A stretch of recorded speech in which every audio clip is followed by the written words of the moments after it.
On ne pouvait pas arriver de mieux. Bonsoir à toutes et à tous, c'est TMK Foot. Débrief de ce match qui vient d'avoir lieu entre le Real Madrid et le Bayern Munich. Plutôt entre le Bayern Munich et le Real, effectivement. Pour ce match retour de quart de finale de Ligue des Champions. C'est un match, cumulé du score, c'est 6-4 pour le Bayern. Score final 4-3 pour le Bayern, c'est exceptionnel. Il y en a des choses à dire, et en même temps, il n'y a pas grand-chose à dire. Souvent dans les vidéos où je dis ça, c'est peut-être les vidéos où je parle le plus, mais je sais pas, cette vidéo, elle va durer combien de temps? Est-ce que ça va durer 10 minutes, 17, 20 minutes? Je sais pas, mais il y a un peu de tout et de rien à dire. Si je veux, je peux faire un débrief facile de 8 minutes sans souci et être assez complet. Je peux faire un débrief de 17 minutes en étant très complet et en espérant ne pas avoir même dit suffisamment de choses où je me dis, ah, j'aurais pu faire un débrief de 25 minutes. Je peux dire beaucoup de choses, mais comme je l'ai dit, bon, on va commencer doucement. On va d'abord parler des compositions d'équipe. Je vous montre ici celle du Bayern Munich. Donc Manuel Neuer au cage, on va commencer là-dessus. Konrad Leimer et Stanisic en latéraux. Charnière centrale, Jonathan Tah et Upamecano, là-dessus pas de souci. Milieu de terrain, Pavlovic, Kimmich. Et en ailier, Luis Diaz et Olise côté droit. Numéro 10, Gnabry, qui a été changé par Moussiala. Harry Kane en numéro 9, buteur également, premier buteur du Bayern. Du côté du Real Madrid, je vous le mets également. Louis au cage parce que Courtois est blessé, donc son remplaçant naturel. Ferland Mendy à gauche, Alexander Arnold à droite. Rudiger en charnière centrale avec Militao. Milieu de terrain, Arda Güler, Federico Valverde, Bellingham. Et attaque, Vinicius Junior, Mbappé, Brahim Diaz. Désolé, soit je hausse les sourcils, soit je suis en train de rigoler parce que la compo du Real Madrid, elle est parodique. C'est faux. Moi, j'y crois pas. Dites-vous pour vous si c'est réel, si c'est vrai ce qui s'est passé. Pour moi, c'est fou de faire ça. Que tu sois Arbeloa, que tu sois Xabi Alonso, que tu sois Ancelotti, que tu sois Zinedine Zidane, que tu sois TMK Foot, peu importe, cette composition, elle est folle. On va juste parler d'un point de vue tactique. Voilà, soyons raisonnables. Je sais que c'est une vidéo débrief. Habituellement, je parle à chaud, mais on va essayer quand même d'être à froid dans un chaud. Vous voyez ce que je veux dire? On va être un peu tiède. Parce que André Lunin au cage, t'as pas le choix, Courtois est blessé, tu mets Lunin au cage. C'est un poids pour l'équipe. Malgré tout, indépendamment du niveau de Lunin, de l'expérience de Lunin, Lunin n'est pas au même niveau que Courtois. Donc même si le mec il fait son taf, c'est un soldat, etc., comme les Nacho, etc., ce genre de joueur que tu as pu avoir au Real Madrid, t'as moins d'assurance quand t'as un Lunin au cage que quand t'as un Courtois. Ça va de soi, c'est normal, c'est ok. Charnière centrale, tu as Rudiger. Il y a un problème Rudiger. Non, 2026, tu peux plus mettre Rudiger. Ça a changé. Le football, il a changé, comme a dit un certain Kix. Rudiger, tu peux pas le mettre. Tu peux pas le mettre. Je préfère que tu mettes un Dean Huysen, tu mettes un. Limite, je vais aller loin. Que tu mettes un David Alaba, ça fait 3 ans qu'il n'a pas joué de façon régulière, que tu le mettes. Dean Huysen, il était présent également en remplaçant, tu aurais pu le mettre. Tu aurais pu même tenter un Carvajal, tu l'as pas fait. Chouamini, si je dis pas de bêtises, il est blessé, donc bon, ne pas le tenter, c'est compréhensible. Mais tu aurais pu, vraiment, tu aurais pu faire des choses. Même si tu vas aller dans la folie, après, peut-être que j'aurais critiqué s'il avait fait également, mais tu aurais pu même mettre un Ferland Mendy que tu as mis latéral gauche, tu aurais pu le mettre en charnière centrale. Ça aurait été moins étonnant et ça aurait été. Quitte à prendre un risque, prends-le jusqu'au bout. Fais des choses de fou. Là, tu as pris un risque, mais un risque nul. Un risque littéralement nul. Un risque qui t'apporte zéro. Donc, le résultat est nul. Voilà. Les latéraux, c'est juste une vanne. Je ne vais pas en parler plus que ça. Ferland Mendy, Alexander Arnold, c'est une folie. Milieu de terrain, bon, on y retrouve une certaine cohérence, ça il faut l'accorder. Valverde, parce que voilà, c'est un joueur complet. Tu veux qu'il défende, tu veux qu'il attaque, tu veux qu'il reste entre les deux, il peut le faire. Arda Güler, voilà, joueur balle au pied. Bellingham, c'est un joueur qui est censé être beaucoup plus bosseur. On l'a vu quand même ce soir, ça me va. Et devant, Mbappé, Vinicius Junior, Brahim Diaz. Brahim Diaz, bon vas-y, je vais pas développer. Je vais me faire certains ennemis marocains, mais Brahim Diaz n'est pas au niveau du Real Madrid. Brahim Diaz n'est pas au niveau d'un titulaire du Real Madrid. Si on parle de ce Real Madrid actuel, bah oui, il a le niveau. Mais parce que le Real Madrid actuel, il n'est pas au niveau du Real Madrid habituel. Donc ça, c'est un problème. Mbappé, t'es pas un numéro 9. Mbappé, t'es pas un numéro 9. Mbappé, t'es pas un numéro 9. Est-ce que j'ai besoin de développer plus que ça? Chacune des fois où il touche la balle, ce garçon, il se retrouve côté gauche. Mais parce que c'est son poste naturel. Moi, je le préfère en tant que latéral droit, je l'ai toujours dit. En latéral droit, pardon. Ailier droit, je l'ai toujours dit, il n'y a pas de souci là-dessus. Mais le mec, il est meilleur à gauche. En tout cas, il est meilleur sur un côté, quoi qu'il en soit. On peut discuter du côté, ça, je m'en fous, je suis ouvert au débat. Mais ce mec n'est pas un joueur d'axe. C'est pas un joueur de pivot. Pivot game, on s'en souvient trop bien. Mbappé, t'es un joueur de côté. Sauf que sur le côté gauche, t'as un bête de joueur, t'as Vinicius Junior, donc c'est compliqué voilà, aller titiller cette place. Et dans ce cas-là, qu'est-ce qu'il faut faire? Il faut vendre un des deux joueurs. On se répète à chaque fois qu'on parle du Real Madrid, que ce soit moi, que ce soit n'importe qui, parce qu'on retrouve toujours les mêmes évidences. On les met sous les yeux de tout le monde. Florentino Pérez fait quelque chose littéralement parce que nous, on peut plus rien faire. Nous, on connaît un minimum le football. On peut dire si, ça, on peut juger, on peut être. Voilà, on peut avoir des takes, elles peuvent être bêtes. Mais toi, tu connais le football, normalement, tu es censé mieux le connaître que nous. Agis en conséquence. Tu connais pas le football, laisse ta place aux autres, tonton. T'as fait ta place, t'as fait ton temps. Vas-y, va-t'en, merci pour tout. Et bonne continuation, bonne retraite à toi. Là, je comprends pas le Real Madrid, il y a trop de soucis, trop d'évidence, surtout d'un point de vue tactique, d'un point de vue compo. On le dit beaucoup, on est beaucoup à le répéter, ça aussi je le dis, mais j'ai l'impression de voir le PSG d'il y a 2 ans, d'il y a 3 ans, quand on a ramené Messi, Wijnaldum, Hakimi, Sergio Ramos, Nuno Mendes. On va pas tous les citer, hein, Danilo, etc. Mais il y en a eu. Et on voyait que, ok, l'équipe, quand tu joues sur la play, elle est magnifique, l'équipe. Mais dans la vraie vie, peut-être qu'il y a un truc qui s'appelle la compréhension du foot, jouer le même football, un style de jeu, une organisation tactique, avoir un certain entraîneur fait pour. Et peut-être que c'est des choses que tu n'as pas. Donc tout simplement, en fait, il faudrait essayer d'avoir les joueurs. Je le dis avec énormément de condescendance et je l'assume parfaitement parce que le Real Madrid, ce que vous faites, c'est pas normal. Et je ne vais pas m'étaler plus que ça sur le sujet parce que c'est une vidéo débrief. On n'est pas censé parler que de ça, même si évidemment ça joue énormément dans la performance du Real Madrid de ce soir. Mais je me devais d'en parler puisque on peut pas faire comme si c'était rien. Et si je commence directement à en parler, vous allez pas savoir de quoi je veux parler exactement. Donc voilà, au moins je l'ai dit, au moins c'est fait. Mais en dehors de ça, pour parler en dehors de ça, le match, franchement, bon, on est tous d'accord, c'était un match magnifique, hein. 35 secondes de jeu, Neuer il fait une erreur très bête, mais il fait une erreur qui apporte énormément de spectacle, de divertissement, parce que derrière, tu as Arda Güler, peut-être déjà une légende de la Turquie, une légende turque en tout cas, qui prend la balle, il tire directement en première intention, il réfléchit pas le garçon, il réfléchit pas, et il réfléchit pas dans le bon sens du terme. Parce que t'en as qui réfléchissent pas, ils devraient réfléchir. Arda Güler, quand il réfléchit pas, tu te dis mais c'est magnifique, c'est un joueur d'instinct, c'est un joueur impulsif, dans le bon sens du terme. Et quand tu vois qu'il fait ce genre de truc, tu te dis mais c'est magnifique pour le Real, c'est magnifique pour la Turquie, tu te dis mais le meilleur est à venir, le meilleur est à venir. Et quand tu le vois également, je suis obligé d'en parler également. Tu te dis, ce joueur-là, il est censé, t'es censé l'aligner dans les grands matchs. T'es censé l'aligner et constamment, pas qu'une fois, pas que 2 fois. Non, constamment, t'es censé l'aligner dans les grands matchs Arda. Parce qu'il est bon, il le mérite et qu'il colle à l'ADN Real Madrid. Il peut te rappeler des joueurs comme un Di Maria, comme un Mesut Özil à l'ancienne. Il peut te rappeler ce genre de joueurs. Ce sont des joueurs qui sont passés par le Real Madrid, qui ont réussi au Real Madrid en milieu de terrain. Comme sur un côté, ils peuvent réussir également. Pourquoi ne pas réitérer avec lui? Je sais pas. Parce qu'il est jeune, peut-être parce que, comme je l'ai dit, il y a des cadres, histoire de statut, responsabilité, machin chouette, ego. Le mec, il a tout pour. Il a tout pour. À la fin, il se prend un carton rouge, ça c'est bête, mais il a tout pour.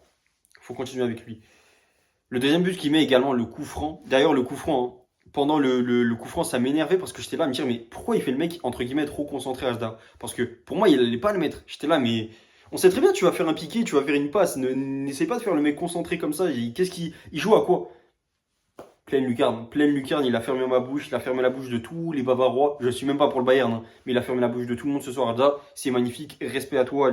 Le coup franc, il est phénoménal. Ensuite, Harry Kane répond. Harry Kane répond assez vite, si je dis pas de bêtises, c'est 5 à 10 minutes. Je vais voir un peu le temps. Ouais, le deuxième but de Arda, donc c'est à la 29e. Et Arda, il met un but, Harry Kane, pardon, met un but à la 38e, donc 8-9 minutes après. Et c'est un but très très intelligent. Encore une fois, je suis désolé, je vais en parler parce que c'est peut-être une des choses qu'on néglige le plus et une des choses les plus importantes dans le football, encore plus, enfin, j'allais dire pour un attaquant, mais en vrai pour tout le monde, c'est le positionnement, c'est le corps, le body language. C'est très très important. Surtout quand tu as un entraîneur comme compagnie, tu peux pas le négliger. Body language, très important. Non, plus sérieusement, le but de Kvara hier, j'étais en train de dire à quel point c'est important. Il fait une passe à Rater, c'est une passe. Officiellement, c'est une passe décisive, mais elle peut ne pas avoir l'air si décisive que ça, alors qu'en vrai, elle est plus qu'une passe D, une passe D de base, qu'il est déjà. Parce que Harry Kane, on lui fait la passe, je sais plus qui lui fait exactement, je pas envie de dire de bêtises, mais on lui fait la passe, et Harry Kane attend pendant, si je dis pas de bêtises, une seconde. Et pendant une seconde, il a le temps que les défenseurs se préparent justement à ce qu'il tire directement en première intention, premier poteau, ce qui lui laisse un espace de tir, il la met. Petit filet droit, il n'y avait personne, personne ne peut l'arrêter parce qu'elle est. Pardon, ça a coupé, je reprends. Donc je disais que justement, la frappe d'Harry Kane, elle est puissante, elle va petit filet tout droit, il y a de l'espace pour lui, libre, personne n'est proche de la balle également, donc Tout ça cumulé fait que le but, il est ultra intelligent, il est ultra perspicace. Qui d'autre que Harry Kane pour le mettre, c'est phénoménal. Ensuite, c'est Mbappé qui met son but. Si je dis pas de bêtises, c'est entre les jambes de Mbappé, mais entre les jambes de Neuer, mais il se faufile bien. Moi, j'aime bien comme il la met son but intelligent, renard des surfaces, comme le but à l'aller, magnifique, magnifique. Encore une fois, voilà, un surnombre devant qui fait que tu arrives à mettre ce but. Alexander-Arnold, d'ailleurs, il est très pertinent. C'est un joueur très pertinent, mais en latéral droit, c'est pas bon. C'est un faux latéral droit. C'est un joueur qui vient qui est très offensif. C'est un milieu de terrain, on le sait, c'est un peu un Reece James qui a surtout une patte, un pied droit qui est exceptionnel. Mais non, Alexander Arnold dans latéral droit, faut arrêter, faut vraiment arrêter parce que c'est pas bon. Le mec, c'est pas son poste, c'est pas son taf. Et on le voit, on le voit, on le voit, on le voit. C'est pas contre. Bon, certaines fois, il a pu être correct parce que défensivement, au fil des années, encore heureux qu'il a appris à Liverpool, au Real Madrid. Mais ce sera jamais un véritable latéral droit. Et quand tu fais taffer tu te retrouves contre les meilleurs ailiers gauche du monde, ça devient compliqué. Luis Diaz, à la fin, il est buteur. Il n'est pas exempt de tout reproche, Alexander Arnold. C'est pas le seul, mais il n'est pas exempt de tout reproche.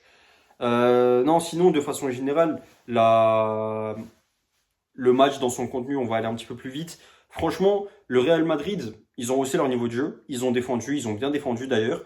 Mais le Bayern aussi, ils ont trop peu tenté. Ils ont trop peu. Alors, offensivement, ils étaient présents. On le voyait, ça c'est une chose. Mais j'ai l'impression que ils tentaient pas assez de tirs et les fois ils tentaient des tirs, bah justement le Real Madrid les bloquait, donc ils se freinaient un peu plus, ils étaient là justement à trouver la bonne brèche au bon moment pour essayer de tenter. Sauf que ça fait qu'ils tentaient beaucoup moins parce qu'ils n'arrivaient pas à trouver cette brèche. Tu rentres dans un cercle vicieux à la fin. Luis Diaz un peu avec cette folie, pas que, hein, ça doit être travaillé, mais il met ce but et c'est mérité. Olise il met ce but, folie, mérité, risque, pris, c'est magnifique. Même plus besoin de faire des phrases pour parler de ces joueurs parce que c'est fou. Et le but de Luis Diaz, talonnade de Musiala, comme je l'ai dit, numéro 10 replacé qui commence à rejouer depuis la Coupe du Monde des clubs, ça fait plaisir. Même si bon, Musiala, ça fait à peu près plusieurs semaines, un bon mois qu'il a repris maintenant le football. C'est fou, c'est fou. Le Bayern Munich, sur certains extraits de jeu comme ça, aspect de jeu, ils sont forts. Tout le mérite leur revient. C'est ultra fort, c'est ultra costaud. Olise, on n'en parle pas assez, tout ce qu'il fait. Dans le contenu du match, comment il est ultra important dans la vista, les talonnades, la nonchalance qu'il a, mais en même temps l'assurance qu'il t'apporte. Parce que tu sais que le mec, il peut tenter des frappes, il peut voir des choses que les autres ne voient pas. Konrad Laimer qui est là pour l'épauler tout le temps, le couloir droit, le mec qui court comme un malade mental. De l'autre côté, tu as Stanisic ou Alphonso Davies qui rentre à la mi-temps, qui peut t'apporter également le surnombre. Tout ça, c'est fou, tout ça, c'est fou. Et en plus de ça, comme si c'était pas assez, comparé au Real Madrid, cette fois-ci, tu as un véritable numéro 9 qui peut il est tellement complet. Il peut jouer en pivot, il peut être excentré, il peut faire le jeu, il peut être renard des surface, finisseur, tout ce que tu veux, il peut le faire. Harry Kane, il y a des moments, on l'a vu latéral gauche. Latéral gauche, je n'abuse pas du tout. Quand je dis latéral gauche, en plus, c'est un véritable latéral gauche, on va dire défenseur gauche. C'est fou. C'est fou et ça fait plaisir de voir ça, comme je l'ai dit. Quand tu regardes ce match, tu te dis, mais j'ai appris des choses dans le football. Mon QI foot, il augmente, il augmente. Je l'ai dit en live hier et vraiment, je n'abusais pas. Je préfère regarder ce match que lire un livre. Je préfère regarder ce match que lire un livre parce que t'en apprends des choses. C'est que sur 1h30. Alors évidemment, c'est très court. Derrière, il faut revoir des résumés, des gens qui sont en débrief, soit via des analyses vidéo qui expliquent le match, type Willou ou autre. Mais tu as besoin de ça parce que ce match, il est juste dingue. Ce match, il est trop plaisant et ça fait plaisir. Et même si tu t'y connais pas en football, ce match, il fait plaisir à voir. Il est divertissant. Donc, dans tous les cas, dans tous les aspects et tous les angles de vue, les points de vue, ça fait plaisir de voir ce match-là. T'en ressors grandi, comme je l'ai dit. Maintenant, pour parler des tops et flops de ce match, est-ce que j'ai véritablement des flops? En flop, on va dire, je mets ensemble, hein, pour pas pointer du doigt une personne, je préfère pointer tout le monde du doigt. Le Real Madrid, la direction du Real Madrid. J'allais dire le staff, mais c'est plus correct de dire la direction du Real Madrid et aussi la direction où est-ce qu'il se dirige, donc je le mets aussi dedans par rapport à la compo, etc. Est-ce qu'il y a un joueur du Real que j'ai envie de blâmer plus que ça? Maintenant, ça, je pense pas. Ça, je pense pas parce qu'il n'y a pas un joueur où je me suis véritablement dit, waouh, lui était bien en dessous des autres. De ce que j'ai vu, en tout cas, parmi les remplaçants, bon, les autres, on les a pas assez vus. Kamavinga qui se prend un carton rouge vite et bête. Ça, c'est une chose. Enfin, un deuxième carton jaune plutôt. Donc, je vais uniquement mettre la direction du Real Madrid. Ça comprend également l'entraîneur et Florentino Pérez. Ouais, c'est dommage. Le Bayern, en top, qui est-ce que je pourrais mettre? Parce qu'il y en a tellement, ça a été magnifique. En vrai, Kimmich, Laimer et Olise. Spontanément, là, quand je regarde la compo, c'est des joueurs qui me viennent en tête. Parce que le reste, ça a été régulier. Upamecano, je préfère vite fait revenir là-dessus. Euh, on le dit et on le répète encore une fois, hein, mais Upamecano, et à un moment, c'est une action notamment sur Vinicius Junior. La balle arrive pour Upamecano, c'est un dégagement. Je sais plus si c'est son équipe ou l'équipe du Real Madrid qui fait un dégagement. La balle vient vers lui. Il fait un terrible contrôle de balle. Un terrible contrôle de balle, un contrôle de balle de tonton. Faut dire ce qu'il y a. Vous voyez les matchs de gala où les anciens joueurs de foot qui ont maintenant 50, 60, 70 ans jouent et essayent de faire des contrôles et tout. Tu commences un peu à être gêné, bah t'as vu ça avec Upamecano, alors que le mec il est dans la fleur de l'âge. Derrière il se rattrape parce que Vinicius il arrive à le prendre, il lui bloque le passage, il intercepte la balle, etc. La balle elle sort, tant mieux pour lui. Mais Upamecano il fait, à ce moment-là je me suis juste dit, bon en vrai il est, même lui, je sais pas pourquoi, hein, ça me dérange pour lui, il fait le mec content, etc. Parce que oui j'ai arrêté une action et tout, c'est super. Mais à la base, cette action est arrivée parce que tu as fait une erreur. Cette action n'est pas arrivée parce que Vinicius il a réussi à te, voilà, passer entre les mailles du filet, te dribbler, etc. Mais à la fin, tu as mis ton pied, tu as stoppé la balle. Ça, c'est une chose. Mais tu as fait une action, tu as fait une erreur, tu rattrapes ton erreur. Donc, on revient à zéro. T'es pas censé être aussi content, aussi fier. Mentalement, tu peux l'être, mais le montrer et autant l'extérioriser, je trouve que c'est pas une dégaine de champion. Ça, c'est propre à chacun, mais voilà, c'est dommage. Pour le Real Madrid, c'est un peu la même chose que Liverpool. Au moins, cette saison, tu pourras préparer celle de l'année prochaine en termes de mercato, de style de jeu, tactique. Est-ce que tu vas garder ou non Arbeloa, que ce soit pour 6 mois, pour 1 an, etc. À voir. Mais au moins, tout ça, ils peuvent le préparer dès maintenant. Et je le dis pas méchamment, bien au contraire. Commencer à préparer les choses. Le Bayern, bon, on va s'affronter et on fera une vidéo d'avant-match entre le PSG et le Bayern. Juste là, je vous dis vite fait mon avis. Je pense que par rapport à ce qu'on a vu là, le PSG, je les mets légèrement au-dessus maintenant du Bayern. Parce que par rapport à ce qu'on a vu au match aller et retour, PSG, Liverpool, Liverpool, PSG, et Bayern, enfin Real, Bayern, Bayern, Real, je mets le PSG légèrement au-dessus. On en parlera, que ce soit en live ou la vidéo d'avant-match. En tout cas, merci de m'avoir écouté. C'était TMK Foot. Bonne soirée à vous. On se dit à tout à l'heure pour ceux qui me rejoindront en live. N'hésitez pas à vous abonner, mettre des likes. Le live, il se fera sur TikTok, comme d'habitude. Bonne soirée à vous. Salut.